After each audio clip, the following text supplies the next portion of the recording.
From FingerLakes1.com, this is the Debrief Podcast. I'm Josh Durso, joined in studio by Ted Baker. He's the host of Finger Lakes Morning News on Finger Lakes News Radio, and each week we debate the biggest headlines of the week in local, regional, and national news. We've got an exciting announcement for the end of the program, so you're going to want to stick around for that or come back in about 45 minutes. As always, we're taking your questions. If you have any, you can always submit them to debrief@fingerlakes1.com. Ted, we're back, and coronavirus still here, as we say every week. Yeah, we thought we were done, but not yet. We're not. And it's interesting because over the last, I'll say probably like 5 to 7 days, I've been noticing a lot more mixed signals in the headlines that I've been reading, especially in the national media. And I wanted to talk to you a little bit about this because it's interesting. It was probably no more than 48 hours separating two headlines that I thought just showed two completely different futures, I guess, in terms of what the United States is left with here. One was that by Thanksgiving, perhaps, coronavirus could be in the rearview mirror.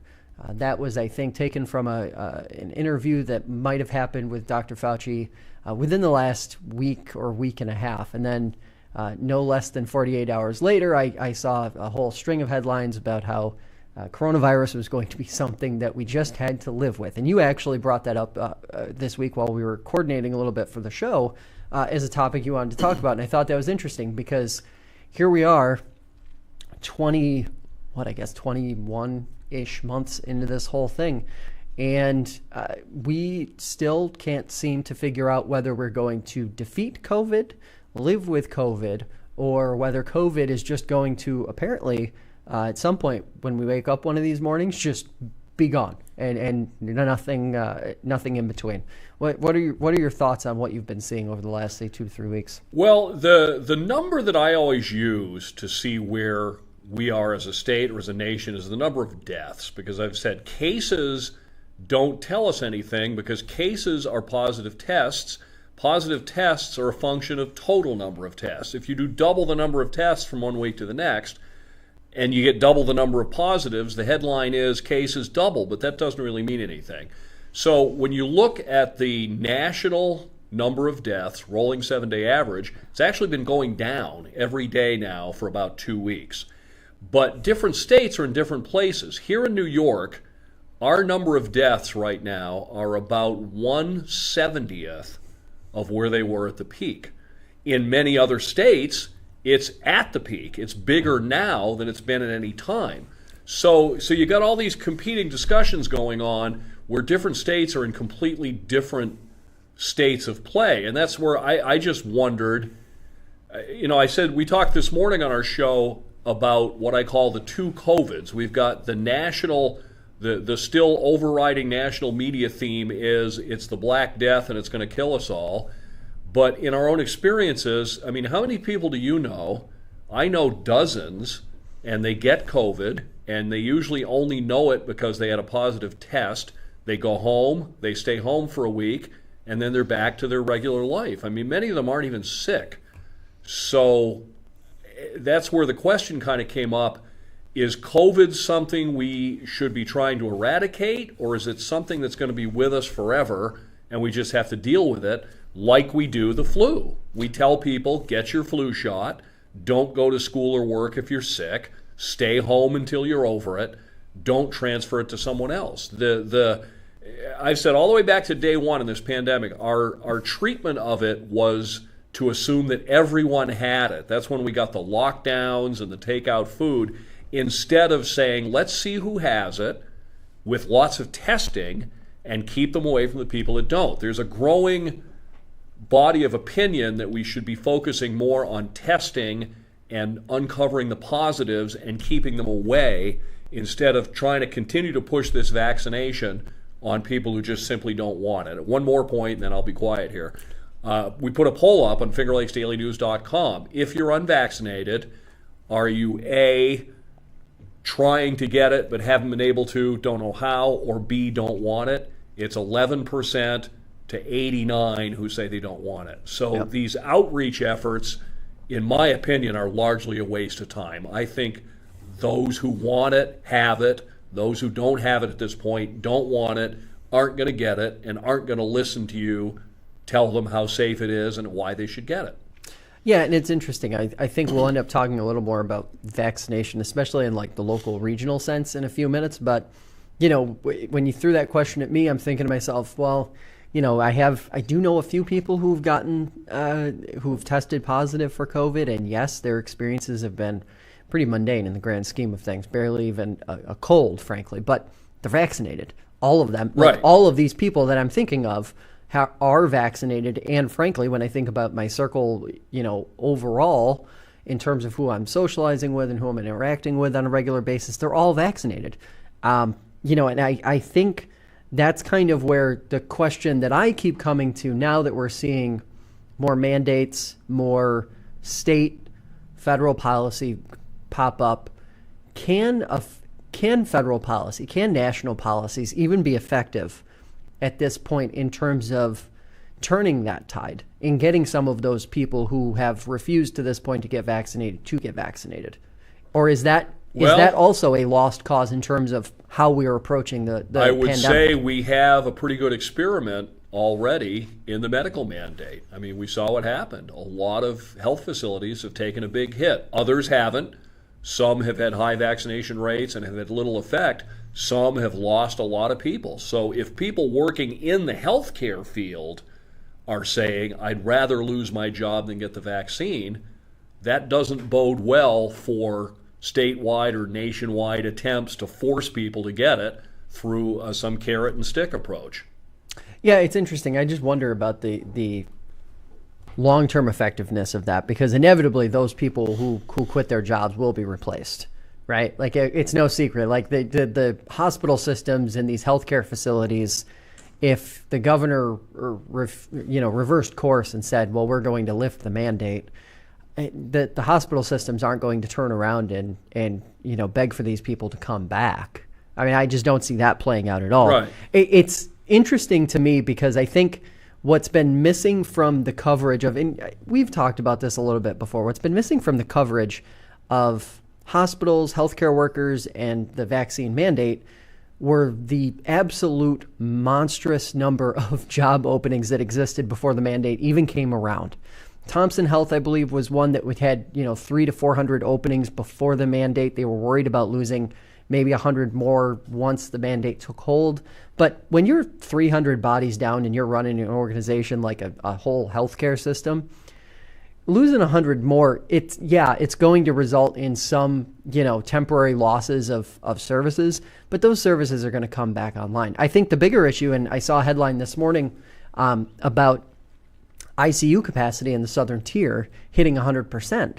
And frankly, I think that is still, when we're talking about what is the biggest risk to our healthcare system at this point in the pandemic, it's kind of sad that we still have to say, sure, the mandate is going to cause some issues with short-term staffing, but the bigger long-term issue is still capacity, just like it is every winter with the flu.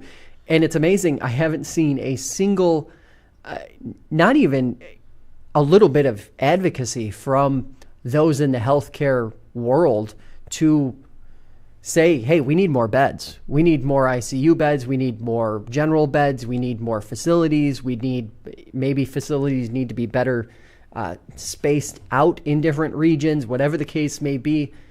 There's been none of that. And it's kind of mind-boggling. In my opinion, it's mind-boggling because it's like the one issue when you go all the way back to the beginning of the pandemic that had been constant. That's the one, beds. That had been the issue. It's why we locked down, right? And how much routine care isn't being done? I just attempted to schedule a routine procedure for someone of my age, and they told me they'll call me back in a month. They said, we don't have enough nurses. We're not even booking appointments for a month. So how many people are lacking routine screenings that might uncover cancer or something, but they can't get it? The other thing that I find lacking from the coverage is how many of these workers are actual direct care providers?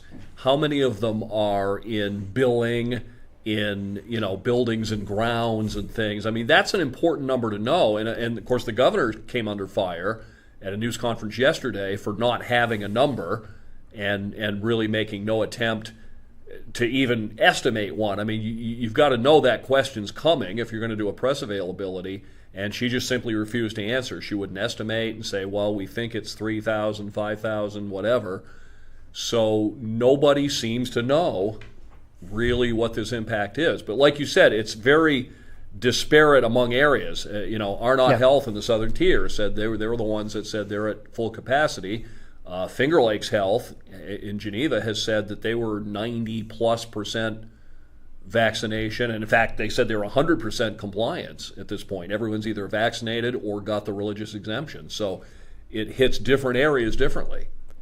Yeah, and I guess I frame it back to when we had the vaccine hubs in each region doing the outreach for getting people vaccinated. And it's very interesting because the messaging seems to have just completely fallen off on that front. I know you had some questions about what messaging should look like moving forward with vaccinations, but it's been kind of interesting to me, and perhaps the changeover in the governor's office has played some part in it, but it's been kind of interesting to me that we went from seeing and hearing a lot from regional leaders about vaccination and the importance of it to hearing almost nothing. It's been reduced effectively now to just health departments, right? County health departments. Does that sound about right? Yeah, well, I think the realization is beginning to set in that you're not going to reach these people. I mean, like our poll says, 89%, and it's early and whatever bias might be built into the poll,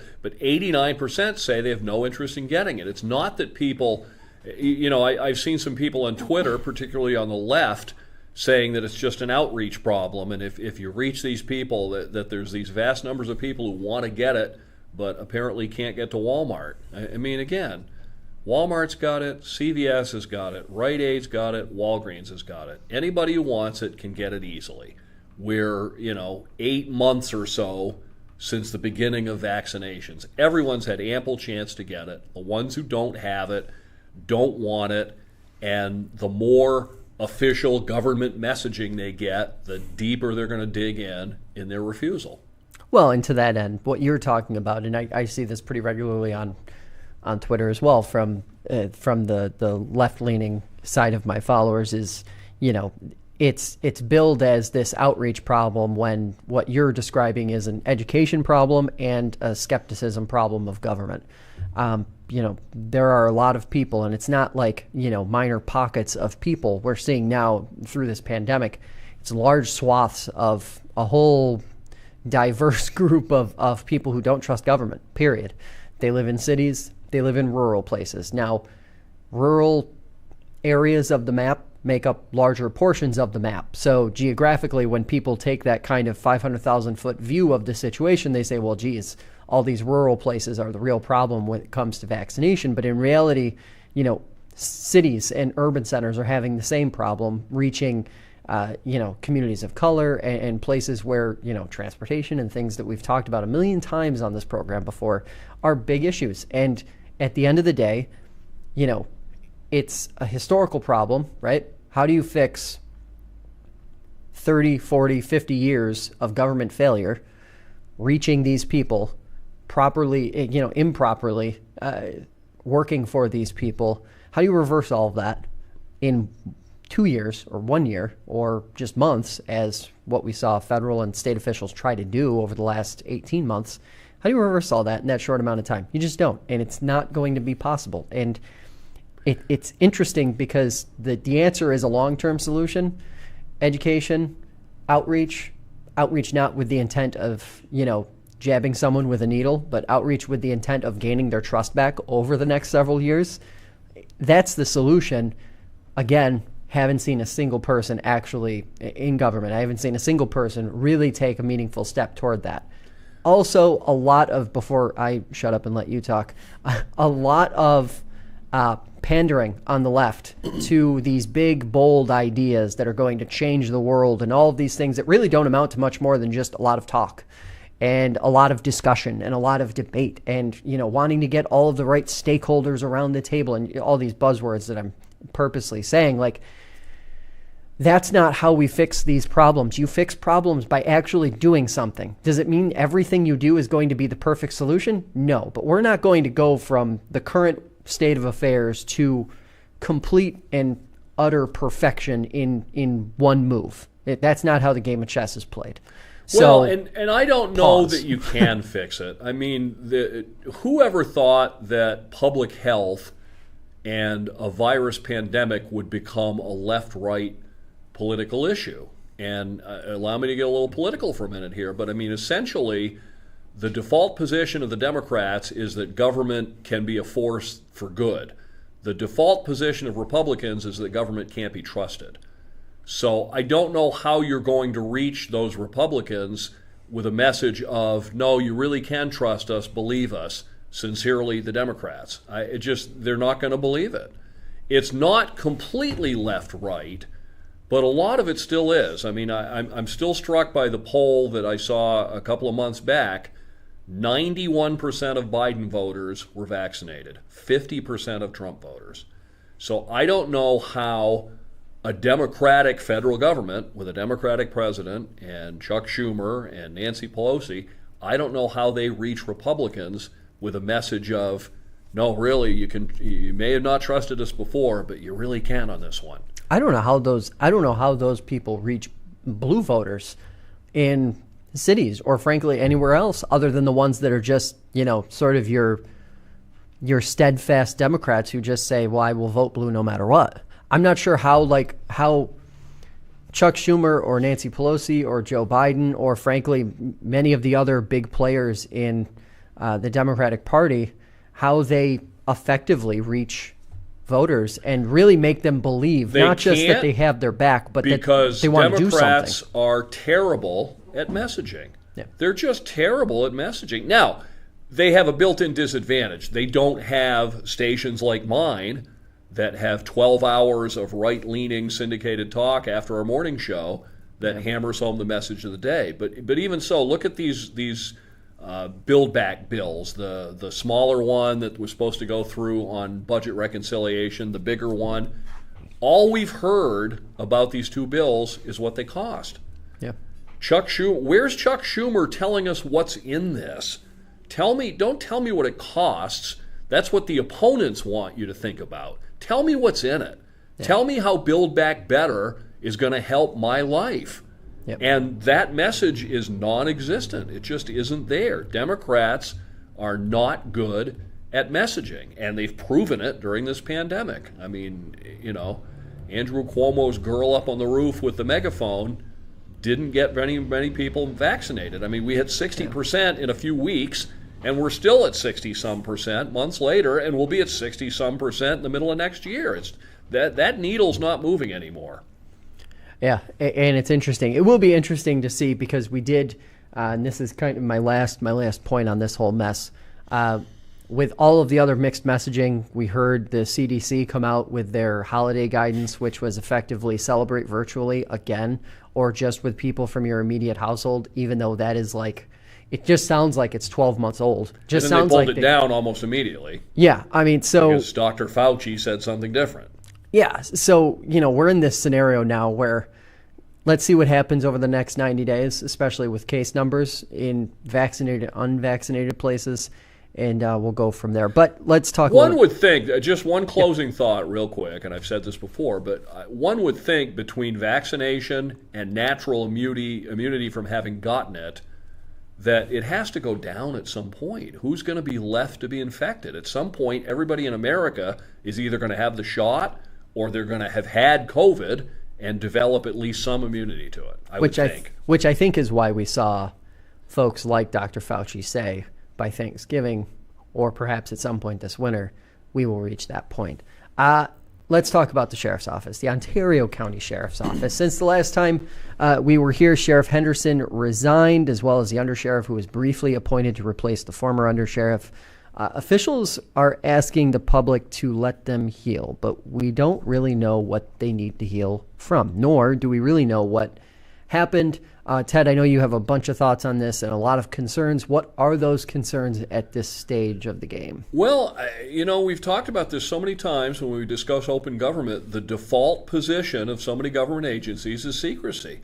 We don't know what happened at the Sheriff's Department. We all have ideas and rumors and sort of vague outlines of sexual improprieties, whether it is in speech or inappropriate relationships between guards and inmates at the jail that have been rumored. But the problem is we really don't know. And, to go back to what we were talking about in the last part about trust in government, if you want us to trust you, tell us exactly what happened. I mean, if there's some details you have to leave out, fine. But what happened? Who did what? How long's it been going on? Was it really systemic? Is the sheriff just a fall guy for something that's been going on for years? And county supervisors, did you do your job as the agency that ultimately supervises the sheriff's office? But we're left with little bits and pieces of the story and not really knowing. And I just don't think that serves us well. I understand government agencies wanting to protect themselves, but if you level with us and say, look, this is it. Here's everything we know. Let's lay it on the table. Then I think we can trust them. But otherwise, we're left wondering what exactly happened and left with the idea that we probably aren't going to know. Yeah, I think that's effectively a guarantee. So two things. First, it was the message that the investigation was going to continue whether Henderson resigned or not. Then it morphed into only a couple parts of the investigation are going to continue after his resignation was announced. And it feels like maybe the supervisors jumped the gun, perhaps, at some point in getting this whole ball rolling, or like a backroom deal was made to, for all parties to kind of, change for that messaging to play out in real time. It seems like something must have happened. Either way, it doesn't really seem like we'll ever know. But it's interesting because as this played out and after your email to me earlier this week wanting to talk about this, I thought to myself, God, this sounds familiar. It sounds like something that we've talked about fairly recently on the show. And I started digging through. And sure enough, remember the principal in Moravia who was put on administrative leave because of a personnel matter, and then yada, yada, yada, a gigantic settlement is made between the school board, the district, and the principal to effectively retire early, confidentiality clauses inside of that. And all I can think to myself is, here we are again. It's the exact same type of scenario. There's your taxpayer money. If you're in Moravia, part of the tax you pay is going for a settlement to settle something, and you don't know what it is. And we don't know what it is. And I mean, I keep going back to this move to take the 911 center out from under Sheriff's Department control. How does that fit with any of these other things that we're hearing about? If the problem was the sheriff, then you've removed the problem. If the problem wasn't the sheriff, then why did we remove the sheriff? Where's the connection between what was presumably wrongdoing by certain people into, well, we have to move this department somewhere else? And we just, again, we don't know, and we're not well served as citizens and taxpayers when we don't know these things. Again, if there's some certain details you have to leave out, I understand that. But the default position is always silence, secrecy, and then move on. That's the other thing. Oh, well, he resigned. That's it. Nothing to see here. Oh, forget it. And counting on us to all have short memories and just stop asking those questions a couple months down the line, and then everybody's home free. Yeah, and I think this is one of the ways that bigger government does tend to get it right more often, right? Because when everything played out with Governor Cuomo, there were inevitably some reports that wound up hitting, whether it be the media outlets or whether it be the public realm. And unfortunately, in a lot of local or even county politics, when stuff like this happens, there isn't ever a quote-unquote public accounting or public report that winds up detailing exactly what happened, why the investigation was launched, and what the outcome was or what the findings were. And that's a huge mess. And it was through the work of the media that we found out about Andrew Cuomo. It wasn't because of any release on his part or admission. I mean, he admitted the most minor. I think he said, I was too familiar with people or something. So, and that's the problem. That goes back to another one of our ongoing themes, is the lack of local media as newspapers and radio stations de-staff, that we don't have that in-depth coverage to find out. I mean, we'd all love to be able to find out and tell you exactly what happened in the Sheriff's Department, but it's not easy to do. Well, and not only that, but I think, like, the AG's report that came out, shortly after he resigned and whatnot, or I should say what led to his resignation, even something as simple or basic as that is something that is completely missing from this kind of scenario, and frankly, every scenario on the local side that happens. There is never an objective third party that comes in. In fact, I want to say that the Monroe County DA was the one who was originally tasked with investigating the alleged issues inside the Ontario County Jail. That was given the green light. Ontario County Board of Supervisors even hire outside legal counsel to handle whatever may come next, and the public was pretty much in the dark about all of this until rumors started to swirl that there were going to be calls for, Sheriff Henderson's, now former Sheriff Henderson's, resignation. I mean, I want to say it was 8 or 9 months between those two actions. You had the resignation talks spark in September, or the end of September, and that resolution to bring on outside legal counsel, I believe, was either December of 2020 or January of 2021. So months and months and months went by.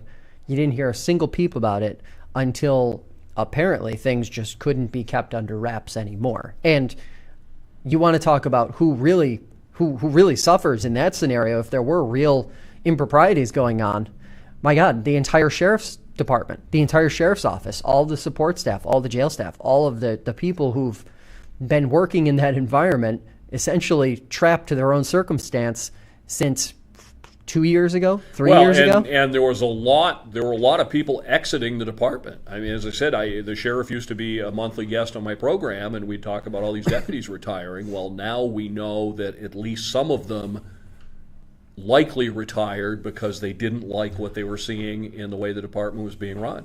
Yeah. So let's shift gears a little bit and talk about the ongoing saga, I guess we'll call it, involving the Waterloo Central School District. There was a letter to the editor printed by the Finger Lakes Times, which accused us, fingerlakes1.com, of fanning the flames and labeled us a tabloid. I'd like to reiterate, we only published one story on the protests, while TV stations in Rochester and the Finger Lakes Times themselves published multiple. A handful of people reached out and asked if we were going to respond.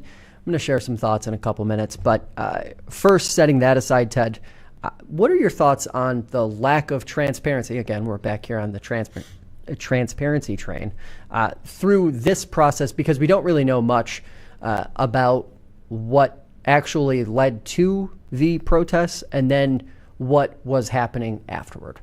Well, we have a report of allegedly an insensitive remark made by, I believe it was a teacher's aide. It would seem to me like it would be rather easy to confirm whether that remark was made. If in fact it was, as has been rumored, about suicide and what you should do to deal with it, then that would seem to me to disqualify that person from employment in the Waterloo School District. But here we are, how much longer? And I don't know, to the best of my knowledge, do we know if this person is still employed? No official word. I don't think we know. Nope. And then the school district's response was to punish the people who brought it up. I mean, essentially going after kind of the whistleblowers who said, hey, wait a minute, we have this problem in our community, and emotions are rubbed very raw by these children who have taken their own lives. Yep. And so they said, wait, something's wrong here, and they're the ones that were swiftly punished. So again, it seems to me enough time has been passed by that there should have been a resolution. Either, yes, this employee made this remark, and therefore we have terminated her, or no, she didn't make the remark, or the context was lacking, or some other mitigating circumstances that make it not as bad as it seems. But again, we don't have that information, and unless media outlets push, again, we probably won't get it.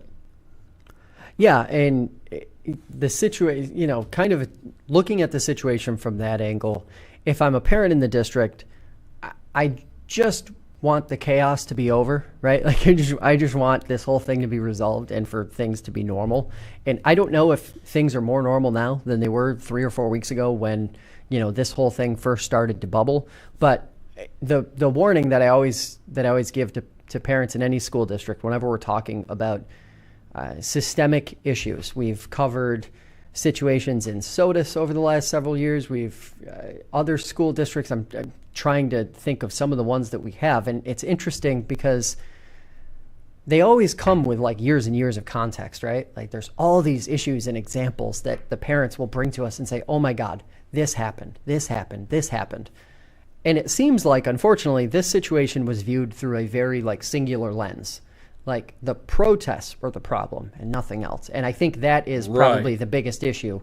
There have been plenty of issues in this school district. And now the other piece of the puzzle, which we need to get out on the table, is that there were allegations that at least some of the protesters went too far in terms of their actions and being more aggressive than they should have been. If that's the case, then that's another issue that needs to be addressed, because I don't think we're well served when we have people lining up outside of school board members' houses and screaming at them. That's a national story that we just heard a few days ago, not anything I don't think has happened here locally, but we have seen increasingly contentious interactions between the public and our representatives. I think partly because some of our representatives aren't as available and open as they ought to be. One of our Constitution guarantees the right to petition the government for a redress of grievances. So if our government won't talk to us, then we have to talk to them at their homes. And so I think that's part of the problem. But again, it's just we don't know. I understand there's a human nature and there's a fear of liability. If we let everything out, we're going to get sued and everyone's going to get sued. But I think ultimately at the end of the day, if you just are straightforward and honest, I think people will respect that. If the superintendent comes out and says, "We've investigated, this is what happened, this is the action we think is appropriate." But we don't have that. Instead, we don't know. Why are the protesters punished and not the person whose alleged misconduct led to the protests? How long does that take to find out if someone said something and take appropriate action if they did? So the one point that you made that I thought is kind of interesting is the point about the protesters maybe going too far. There were two live videos, to my knowledge, that we published in one story, in our only story. And when I think about protests, especially having seen, frankly, the way they've been covered in media in general over the last several years, wouldn't have there been arrests if people went too far? Wouldn't there have been? And I understand that that's kind of maybe, law enforcement was doing everything in their power to, stay cordial with what was happening and give everybody their space and whatnot. Right, and I think they should. How much of that is just a projection of those who are on the opposite side of the protesters' views saying, well, they were going too far? That could be, because I've made this point when we were talking about some of the Black Lives Matters things happening nationally, or taking a knee for the national anthem. Protest has got to be messy by its nature. If it's really polite, then it really isn't protest and really isn't going to work. The purpose of protest is to affect some change. So you have to push the boundaries a little bit. If you just stand there politely with a sign saying, "Please do this because I want you to," you're probably not going to get anywhere. So sometimes protest involves messing things up and breaking a few things. That's just the nature of it. What are your thoughts on coverage of it? Because I know this is something that you and I have talked about a bit. What has been your take on the coverage of not only the protests, but the issues in Waterloo with regard to this specific situation? Well, being in the media, I might be biased. I think it was straightforward and factual. I don't think anybody... when you say tabloid, to me that means intentionally sensationalizing and playing up conflict. We didn't do that. I don't think you did that. I haven't seen everybody's coverage in print media, but I don't really think anyone did that. I think they reported this story, which has as its roots this very sensitive issue in Waterloo and Seneca County. As we all know, a number of kids have taken their lives over the last few years, and it's a terrible problem that no one has an answer to. And so emotions are very raw. So I don't think anybody that I saw tried to sensationalize it or tried to play up the conflict. I think the reporting was, this is what happened. These are the questions. I mean, editorially speaking, we've all said we have questions. Yep. And they haven't been answered. And I think they're legitimate questions. Yeah, I mean, look, there were... say 4 TV news stations that ran like 40 to 50 second, quick hitters on the protests in Waterloo over that weekend. The Finger Lakes Times, who ran that letter comparing our coverage to the National Enquirer, published at least 2 stories on the protests. To reiterate, again, we ran one single story, which was actually just no different than a post like the one you're watching right now to see this podcast is just effectively, an embed of a live stream. Well, and maybe so that may be some of what people are talking about. I mean, this program is an opinion program, and we give opinions that are sometimes critical of people in power. So, but to take that a step further, that story that seemed to be the ire of at least a few people in the Waterloo School District was those live streams had already been shared far and wide on Facebook before we ever touched them. They already had literally thousands of views racked up before we even embedded them. And frankly, I don't think us embedding them made them any more seen than any other coverage in the region of it. Now, when you and I talked the last time, on your show, I said we kind of stepped away from covering anything related to it because it was complex, and also because, frankly, there wasn't enough information coming out of the district to report on it fairly, right? Like, that's kind of where we were, and that's kind of the issue that you're describing, transparency. But when I see people in Waterloo getting really frustrated with this situation and then just sort of pointing to whoever or whatever they want to blame for the current circumstance, it's really scapegoating, right? Like, that's effectively what is happening. To a certain degree, sure. You can't look at any news organization, especially ours, who, by the way, hasn't covered a single board meeting in 6 years of dysfunction within that district, and say, yeah, it's their fault. You just can't. You cannot do that. You can't say that we're fanning the flames. You can't say it's not an objective fact. And for a letter that really went in on truth and accuracy and real news, it just sounded like something that, frankly, someone with a certain take wanted to share to reinforce something that they feel is right or they feel is wrong. Well, and that's where we are. We're people have called it, they say we're in the post-truth era. I mean, we now have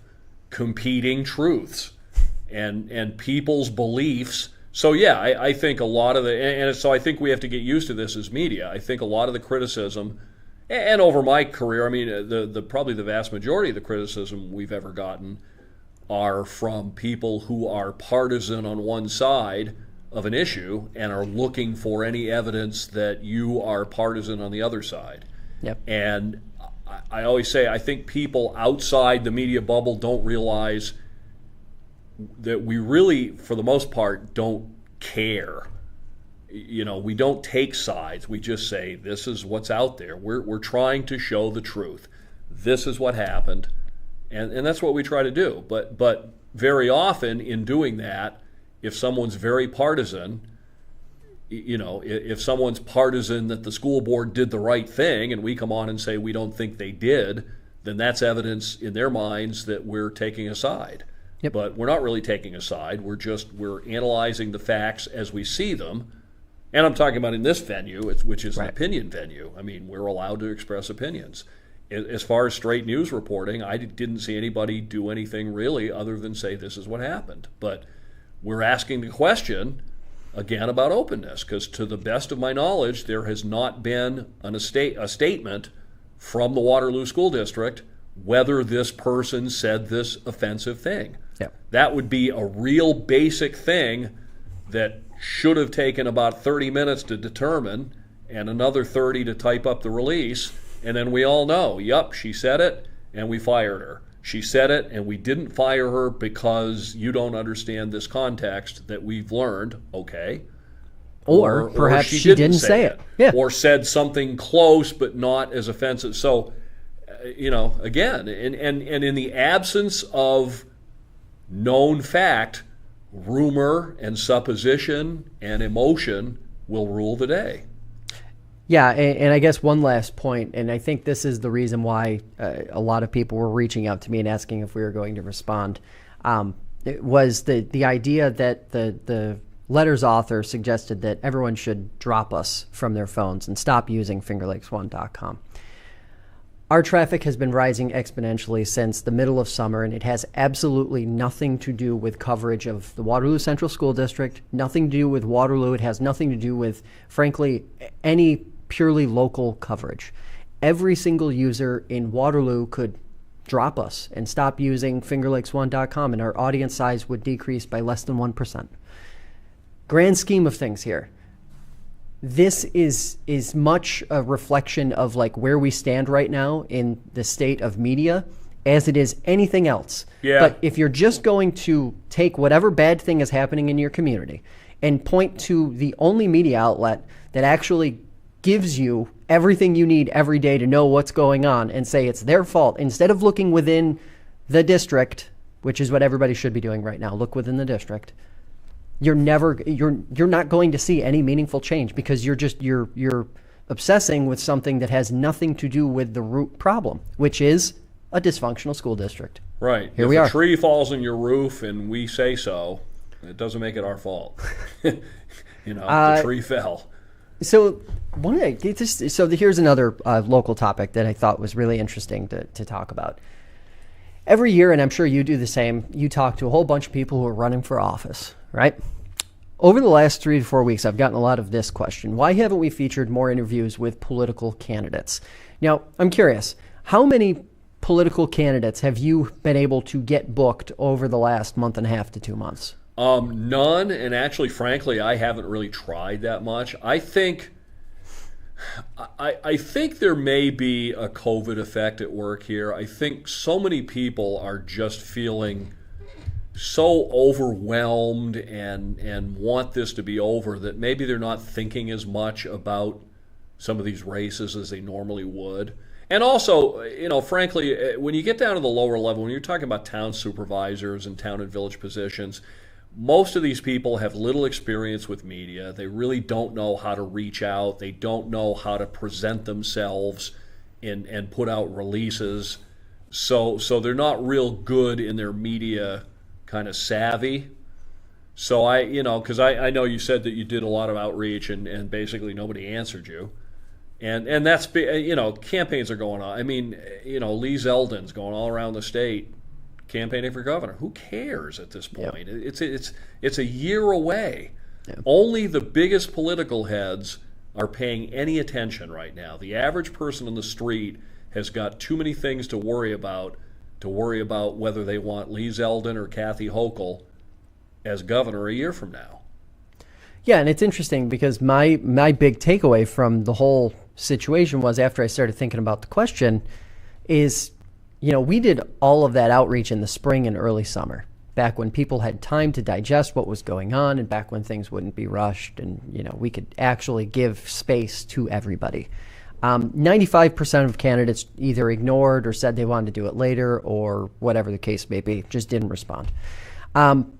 because of that, we essentially made a decision last month to just not extend any interview opportunities to candidates who wanted to book in the last 20 to 30 days of the race, because that's being done out of political expediency, right? Like, that is a matter of you're either behind in a race, or you'll benefit from doing an interview, and then you seek it out instead of really, like, if you really cared about getting in front of voters and letting them know where you stand on issues, you would have been beating that drum since March or April or June, whenever you really got your campaign rolling. And when it gets this late, it tends to turn into lobbing accusations. You know, the hope is that I can get on Josh's show, lob an accusation at my opponent a couple days out, and he won't have time to respond. So, and frankly, no offense to the candidates around the area, but a lot of them aren't terribly articulate.